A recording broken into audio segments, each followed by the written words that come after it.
Episode 250। मेरे साथ कुछ नहीं हुआ है। अनन्या दी, सुबह हो गई है, अब उठ भी जाइए। वंश ने अनन्या को नींद से जगाते हुए कहा। अनन्या ने उसकी आवाज़ सुनी, मगर उठने की बजाय उसने ब्लैंकेट से अपना मुंह ढकते हुए अलसाई सी बोली, सोने दो, क्यों शोर कर रहे हो? वंश ने परेशान होकर पास में खड़ी मेड को देखा। वो सब अनन्या को उठाने की कोशिश करके हार चुके थे। तभी कमरे में आते हुए अयान ने कहा, अब एक ही शख्स इन्हें उठा सकता है। कौन? मुन्ना भाई, लेकिन वो भी विला में नहीं है। वंश ने पूछा तो अयान ने इनकार में अपना सिर हिलाते हुए दरवाजे की तरफ इशारा किया। सबने दरवाजे पर खड़े जेठ को देखा और हंस दिए। जेठ, गो अहेड। अयान के यह कहते ही जेठ बेड पर चढ़ गया। उसने ब्लैंकेट खींचा, फिर अनन्या के चेहरे को लिक करने लगा। अनन्या जेठ को दूर करते हुए फ्रस्ट्रेटिंग टोन में कहा, जेठ, मुझे परेशान मत करो, जाओ यहाँ से, हटो, मुझे सोना है। जेठ। लेकिन जेठ कहाँ किसी की सुनने वाला था। आखिर में उससे परेशान होकर अनन्या उठी गई और उसे घूरकर जेठ को देखा, फिर बाकी सबको। जेठ अपना मिशन पूरा करके आराम से बैठ गया और बाकी सब मुस्कुराते हुए कमरे से चले गए। वंश कमरे से जाने से पहले बोला, दी, रेडी हो जाइए, आज से 1 हफ्ते तक आपके डाइट रूटीन की जिम्मेदारी मेरी है। अयान बोला, और हाँ, जब तक बॉस वापस नहीं आ जाते आप बिना बताए विला से बाहर नहीं जा सकती। अगर आपको कहीं जाना होगा तो आपको पहले मुझे बताना पड़ेगा। मेरी परमिशन के बाद ही आप विला से कहीं बाहर जा सकती है। दोनों अनन्या पर ऑर्डर झाड़कर रौब के साथ कमरे से निकल गए। उसके जाने के बाद अनन्या ने जेठ से कहा, तुम्हें भी कुछ कहना है तो कह दो। वैसे भी जिसे देखो वो मुझे सुनाकर ऐसे चला जाता है जैसे मैं कोई 10 साल की बच्ची हूँ।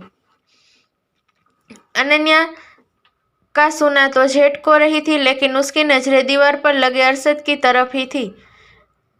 अरशद की तस्वीर पर थी। सुबह उठने पर उसे पता चला अरशद फिर 1 हफ्ते के लिए बाहर चला गया है और यह सुनते ही उसका मूड ऑफ हो गया। आज के दिन उसने बहुत सारी प्लानिंग की थी। मुन्ना का बर्थडे था तो उसने सोचा था वो आज का पूरा दिन सबके साथ बिताएगी, मगर उसकी खुशी शुरू होने से पहले ही खत्म हो गई थी। एक तरफ अरशद 1 हफ्ते के लिए बाहर चला गया था और दूसरी तरफ मुन्ना भी ऑफिस चला गया था। दोनों ही उसका कॉल पिक नहीं कर रहे थे। इससे नाराज होकर वो वापस सो गई। फ्रेश होकर वो नीचे आई। वंश और अयान को डाइनिंग टेबल पर अपना इंतजार करता देख उसने पूछा, तुम दोनों कॉलेज नहीं गई? इस पर दोनों ने एक दूसरे को देखा, फिर एक साथ अनन्या से बोले, दी, फर्स्ट टास्क पूरा करना है या नहीं? सिर्फ 2 दिन बचे हैं। यह सुनकर अनन्या ने एक गहरी आह भरी, फिर दोनों साथ ब्रेकफास्ट करने बैठ गई। मैंने ईशान से बात की थी, उसने ऑफिस में पता किया था। कुछ दिन पहले निया ने एक डिज़ाइन सबमिट किया था। ईशान ने कहा था वो ऑफिस जाकर डिज़ाइन की फ़ोटो मुझे सेंड करेगा। अनन्या ने दोनों को बताया। उसकी बात पर गौर फरमाते हुए वंश ने कहा, लेकिन वो तो सिर्फ एक डिज़ाइन होगी, क्या पता निया ने उसे खुद बनाकर सबमिट की हो। पॉइंट तो है, हमें कुछ और भी सोचना होगा, अयान ने कहा। लेकिन अनन्या कुछ और नहीं सोचना चाहती थी। निया पायल की किडनैपिंग के बाद अचानक से मीनाक्षी का विला आना और सुबह ही अरशद का चले जाना उसे कुछ ठीक नहीं लग रहा था। उसने दोनों को मना करते हुए कहा, नहीं, हमें कुछ और सोचने की ज़रूरत नहीं है। अगर वो डिज़ाइन निया की हुई तो मैं इस बारे में बात नहीं करेंगे। अब अनन्या ने मना कर दिया था तो वंश और अयान क्या कर सकते थे। ब्रेकफास्ट के बाद तीनों अपने अपने कमरे में चले गए। दूसरी तरफ सिंघानिया पैलेस के सभी सर्वेंट को कुछ दिन की छुट्टी दे दी गई थी। एडी का स्टाफ भी फार्म हाउस चला गया था। कुछ स्टाफ थे भी तो वो ब्रेकफास्ट बनाकर अपने अपने रूम में चले गए थे। अब सिंघानिया पैलेस में सिर्फ सिंघानिया परिवार ही था। वापस आने के बाद पायल ने एक लफ्ज़ मुंह से नहीं निकाला था। जब हर कोई उससे बात करने की कोशिश करके हार मान चुका था, अचानक से पायल ने कहा, मोम, मेरे साथ कुछ नहीं हुआ। पायल की आवाज़ सुनकर अमृता, देवेंद्र और प्रत्युष की जान में जान आई। अपनी बेटी को गले लगाते हुए अमृता जी रोते हुए बोली, हाँ मेरी बच्ची, तेरे साथ कुछ नहीं हुआ। पायल ने अपनी मोम को खुद से दूर किया और अपनी बात को दोहराते हुए बोली, मोम, मैं सच कह रही हूँ, मेरे साथ कुछ नहीं हुआ।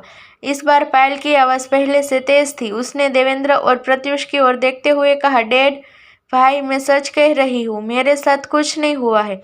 पहले जब पायल ने कहा उसके साथ कुछ नहीं हुआ है तो अमृता, देवेंद्र और प्रत्युष तीनों को उसकी बात पर यकीन नहीं हुआ। पायल के बार बार कहने पर अब उन्हें भी यकीन हो चला था कि पायल झूठ नहीं कह रही। उनकी आंखों में एकदम से चमक आ गई। प्रत्युष ने पायल को हक किया और कहा, मैं जानता था तेरे साथ कुछ गलत नहीं हुआ है। जब हमने किसी के साथ गलत नहीं किया तो हमारे साथ भी गलत नहीं हो सकता। हाँ भाई, मेरे साथ कुछ नहीं हुआ। मैं बहुत डर गई थी, समझ नहीं आ रहा था कैसे रिएक्ट करूं। यह कहते हुए एक बार फिर पायल का चेहरा पीला पड़ गया। देवेंद्र जी ने यह देखा तो वो भी पायल के पास आ गए। अपनी बेटी के सिर पर हाथ रखकर उन्होंने उसे अपनी मौजूदगी जाहिर की। जब पायल थोड़ी बेहतर दिखने लगी तब प्रत्युष ने सीरियस होकर उससे पूछा, पायल हमें बता क्या हुआ था।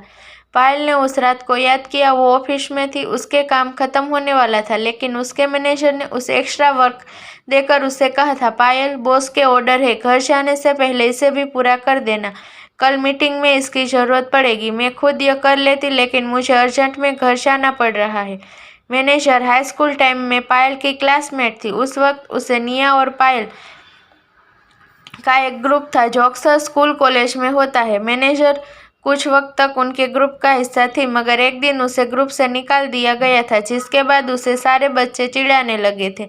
अपनी उस वक्त की बेइज्जती का बदला लेने के लिए मैनेजर अक्सर पायल को एक्स्ट्रा वर्कलोड दे देती थी। उस दिन ऐसा होने पर पायल को कुछ भी अजीब नहीं लगा था। कुछ देर काम करने के बाद वो वॉशरूम में चली आई। वहां उसे चक्कर आया और वो बेहोश हो गई।